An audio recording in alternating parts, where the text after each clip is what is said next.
Assalamualaikum warahmatullahi wabarakatuh. Perkenalkan, kami dari kelompok 4 akan mempresentasikan hasil penelitian kami mengenai sistem penilaian kinerja di PT Bank Sulselbar Tbk Cabang Makassar.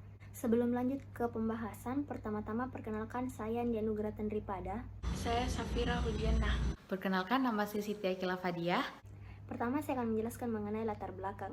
Di era globalisasi saat ini, persaingan perusahaan semakin ketat. Perusahaan dituntut untuk memperoleh, mengembangkan, dan memperhatikan sumber daya manusia yang berkualitas sebagaimana yang dinyatakan oleh Ambar dan Rosida pada tahun 2013. Setiap organisasi ataupun perusahaan selalu berusaha agar produktivitas kinerja karyawan dapat ditingkatkan. Kinerja karyawan menggambarkan kebahagiaannya terhadap pekerjaan yang dilakukannya sehingga hasil dari pekerjaan tersebut dapat lebih baik dan dapat terselesaikan dengan cepat.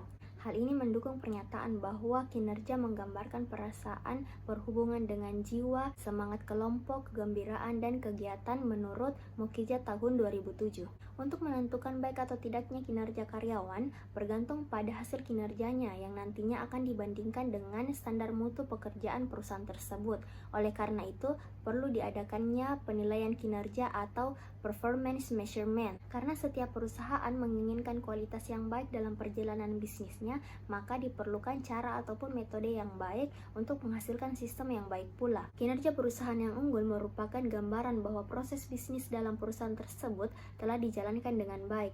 Nah, untuk mencapai hal tersebut, tentu perlu ada penilaian terhadap kinerja suatu perusahaan untuk mengukur tercapai atau tidaknya target ataupun sasaran yang telah ditentukan. Peningkatan kinerja perusahaan dapat dicapai melalui perencanaan manajemen strategik yang baik.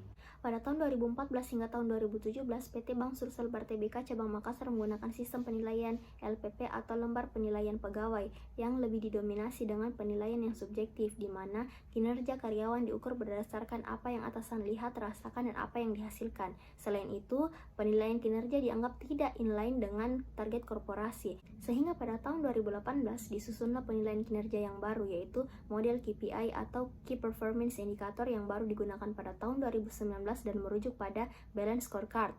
Perubahan penilaian ini tentunya berdampak pada karyawan. Selanjutnya, rumusan masalah. Masalah yang diangkat dalam penelitian ini adalah yang pertama, bagaimana sistem penilaian kinerja yang diterapkan pada PT Bank Sulselbar Tbk Cabang Makassar. Yang kedua adalah apa saja masalah yang terdapat selama penilaian kinerja PT Bank Sulselbar Tbk Cabang Makassar dilakukan. Tujuan penelitian. Tujuan diadakannya penelitian ini adalah yang pertama untuk mengetahui gambaran sistem penilaian kinerja karyawan pada PT Bank Sulselbar Tbk Cabang Makassar. Yang kedua adalah untuk mengetahui masalah-masalah apa saja yang terdapat pada saat penilaian kinerja PT Bank Sulselbar Tbk Cabang Makassar dilakukan. Kegunaan penelitian yang pertama adalah kegunaan teoritis. Diharapkan penelitian ini dapat dijadikan sebagai sarana informasi untuk menambah wawasan dan pengetahuan mengenai penelitian kinerja di PT Bank Sulselbar Tbk Cabang Makassar. Yang kedua adalah kegunaan praktis. Hasil penelitian ini diharapkan dapat memberikan referensi bagi pengembangan ilmu pengetahuan khususnya mengenai manajemen sumber daya manusia. Ini saya mengambil pengertian kinerja menurut Faisal Rifai. Kinerja adalah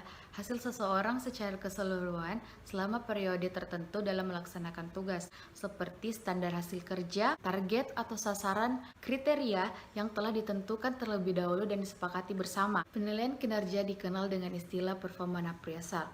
Adanya pendapat yang diutarakan oleh Mathis and Jackson, yaitu penilaian kinerja adalah proses mengevaluasi seberapa baik karyawan dalam melakukan pekerjaan mereka jika dibandingkan seperangkat standar dan kemudian menginformasikan informasi tersebut kepada karyawan. Poin kedua, tujuan penilaian kinerja. Menurut Dessler, tujuan perusahaan melakukan penilaian kinerja bagi karyawan ada 6. Yang pertama, berdasarkan pandangan praktis, sebagian besar keputusan pembayaran dan promosi karyawan diambil melalui kinerja karyawan tersebut. Yang kedua, penilaian memainkan peran integral dalam performa manajemen proses perusahaan. Yang ketiga, penilaian dapat menerjemahkan tujuan strategis perusahaan ke dalam tujuan spesifik karyawan. Yang keempat, penilaian memberikan atasan dan bawahan mengedepankan sebuah rencana untuk mengoreksi berbagai kekurangan dan untuk memperkuatkan hal-hal yang telah dilakukan bawahan dengan baik dan benar. Yang kelima, penilaian akan membantu sebuah tujuan perencanaan karir yang berguna. Yang terakhir, penilaian menyediakan sebuah kesempatan untuk mengulas perencanaan karir karyawan dalam cakupan kekuatan dan kelemahan tersebut. Poin keempat, aspek-aspek penilaian kinerja. Menurut Rifai, aspek-aspek yang dinilai dalam penilaian kinerja adalah yang pertama, kemampuan teknis, yaitu kemampuan menggunakan pengetahuan, metode, teknik, dan peralatan yang digunakan untuk melaksanakan tugas serta pengalaman dan pelatihan yang diperoleh. Yang kedua, kemampuan konseptual, yaitu kemampuan memahami kompleksitas perusahaan dan penyesuaian bidang gerak dari unit masing-masing ke dalam bidang operasional perusahaan secara keseluruhan. Yang pada intinya individual tersebut memahami tugas, fungsi, dan tanggung jawabnya sebagai seorang karyawan. Yang ketiga, kemampuan hubungan interpersonal, yaitu untuk bekerja sama dengan orang lain, memotivasi karyawan atau rekannya, dan melakukan negosiasi. Saya akan menjelaskan mengenai bias-bias yang sering muncul dalam penilaian kinerja menurut Werther dan Davis. Yang pertama, halo efek. Terjadi karena penilai menyukai atau tidak menyukai sifat pegawai yang dinilainya. Yang kedua, leniency dan severity effect. Leniency adalah penilai cenderung beranggapan bahwa mereka harus berlaku baik terhadap pegawai sehingga mereka cenderung memberi nilai yang baik. Severity effect adalah pandangan yang sebaliknya terhadap pegawai sehingga cenderung akan memberi nilai yang buruk. Yang ketiga, central tendency, yaitu penilai tidak ingin menilai terlalu tinggi dan tidak terlalu rendah. Kemudian yang keempat ada assimilation dan differential effect. Assimilation adalah penilai menyukai pegawai yang mempunyai ciri-ciri yang sama pada diri mereka sehingga mereka memberi nilai yang bagus. Kemudian differential effect adalah penilai cenderung menyukai pegawai yang memiliki sifat dan ciri-ciri yang tidak ada pada diri mereka tapi sifat itu yang mereka inginkan. Kemudian kelima, first impression error, yaitu penilai yang mengambil kesimpulan tentang pegawai berdasarkan first impression mereka. Yang keenam, recency effect. Penilai cenderung memberi nilai atas dasar perilaku yang baru saja mereka saksikan. Kemudian ada performance measure. Parmenter mengatakan bahwa ada 3 jenis ukuran kinerja, yaitu yang pertama key result indicator, yang kedua key performance indicator, dan yang ketiga performance indicator. Saya akan menjelaskan mengenai key performance indicator atau KPI. Nah, KPI adalah metrik finansial ataupun non-finansial yang digunakan untuk membantu suatu organisasi menentukan dan mengukur kemajuan terhadap sasaran organisasi. Tujuan organisasi menurut Sumo Hadi Wijojo yang pertama untuk menghubungkan antara visi, misi, tata nilai, strategi organisasi, dan sasaran kinerja organisasi dengan aktivitas organisasi. Yang kedua, untuk mengukur tren kinerja organisasi, apakah terdapat kenaikan atau penurunan. Yang ketiga, untuk membandingkan kinerja organisasi terkini dengan kinerja historis organisasi. Yang keempat, KPI organisasi digunakan sebagai dasar penetapan KPI atau sasaran kinerja individu atau divisi. Yang kelima, hasil penyampaian KPI menjadi dasar untuk memberikan penghargaan dan konsekuensi. Kemudian ada balance scorecard. Dalam pendekatan balance scorecard, pengukuran kinerja didasarkan pada aspek keuangan dan non-keuangan.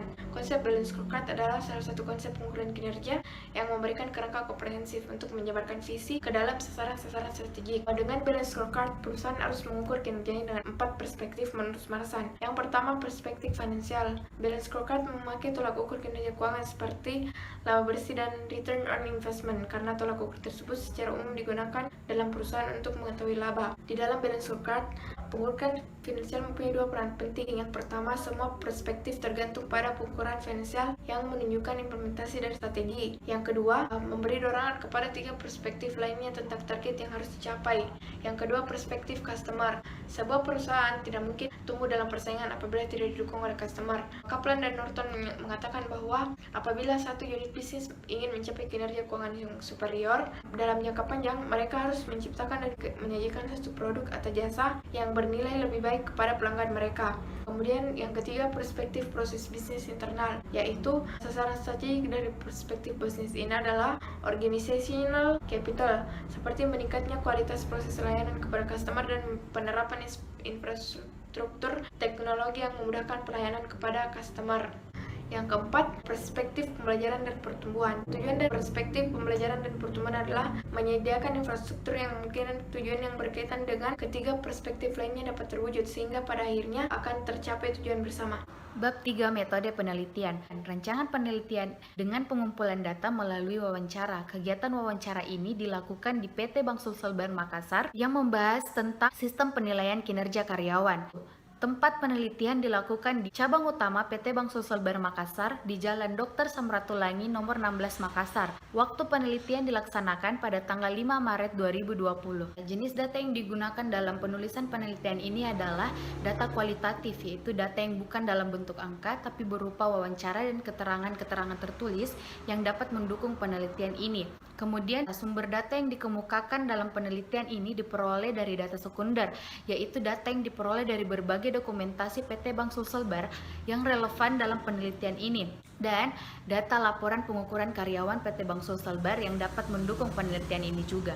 Teknik pengumpulan data merupakan cara mengumpulkan data yang dibutuhkan untuk menjawab rumusan masalah penelitian. Pengambilan data dalam penelitian ini menggunakan metode penelitian lapangan, yaitu penelitian yang dilakukan pada suatu objek penelitian untuk memperoleh data yang berhubungan dengan penulisan ini, meliputi yang pertama observasi, yaitu suatu bentuk penelitian yang dilakukan peneliti dengan pengamatan baik secara langsung maupun tidak langsung pada objek penelitian, di mana hal ini berada di kantor cabang utama PT Bank Sulselbar Makassar. Kedua, wawancara, yaitu cara pengumpulan data dengan jalan tanya jawab pada pihak yang berwenang di PT Bank Sulselbar secara sistematik dan berlandaskan tujuan penelitian.